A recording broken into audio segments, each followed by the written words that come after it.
సొరకాయ పాలకూర ఎలా తయారు చేసుకోవాలో చూద్దాం. దీనికోసం హాఫ్ సొరకాయ తీసుకొని పీల్ చేసి చిన్న ముక్కలుగా కట్ చేసుకోవాలి. ఇలా చిన్న ముక్కలుగా కట్ చేసుకున్నాను. స్టవ్ పైన ప్యాన్ పెట్టి 2 స్పూన్స్ ఆఫ్ ఆయిల్ యాడ్ చేసుకోవాలి. కొద్దిగా జీలకర్ర యాడ్ చేసుకోవాలి. 4 రెబ్బల వెల్లుల్లి యాడ్ చేసుకోవాలి. గార్లిక్ పాడ్స్ ఫ్రై చేసుకుంటూ 3 finely chopped green chillies add చేసుకోవాలి. చిల్లీస్ కాస్త ఫ్రై అవ్వాలి. చిటికెడు హింగు యాడ్ చేయాలి. ఫ్రై చేసుకోవాలి. ఇప్పుడు మనం కట్ చేసి పెట్టుకున్న సొరకాయ ముక్కల్ని దీంట్లో యాడ్ చేసుకోవాలి.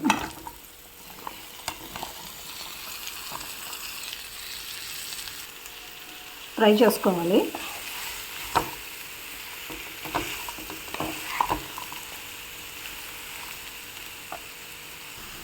రుచికి సరిపడ్డ సాల్ట్ యాడ్ చేసుకోవాలి.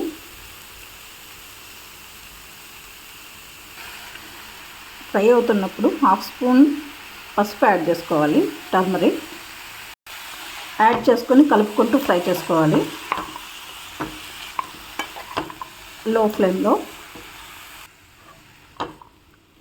సొరకాయ మెత్తబడే వరకు కలుపుతూ 15 మినిట్స్ ఉడికించుకోవాలి. ఇలా సొరకాయ నుండి వచ్చే వాటర్తోనే ఉడికిపోతుంది ఇది.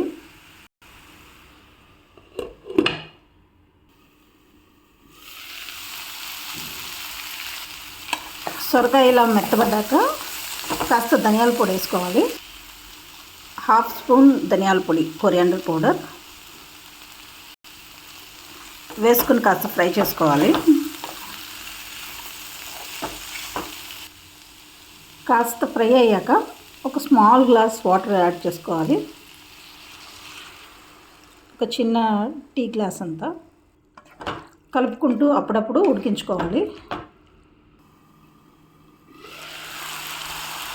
బాగా ఉడికిపోయింది. ఇప్పుడు మనం ఒక చిన్న టీ కప్పు మిల్క్ యాడ్ చేసుకోవాలి. సేమ్ గ్లాస్ మనము ఇంతకుముందు వాటర్ పోసుకున్న గ్లాస్తోనే ఇప్పుడు పాలు యాడ్ చేసుకోవాలి. లో ఫ్లేమ్లో కలుపుతూ ఉడికించుకోవాలి.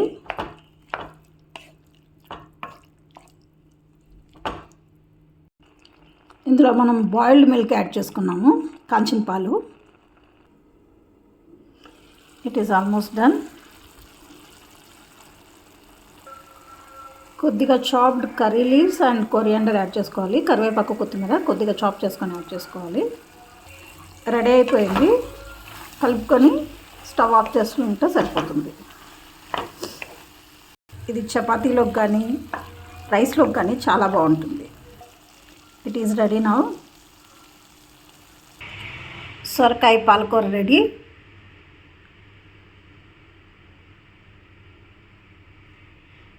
చపాతీలోకి కానీ రైస్లోకి కానీ చాలా బాగుంటుంది. Thank you for watching.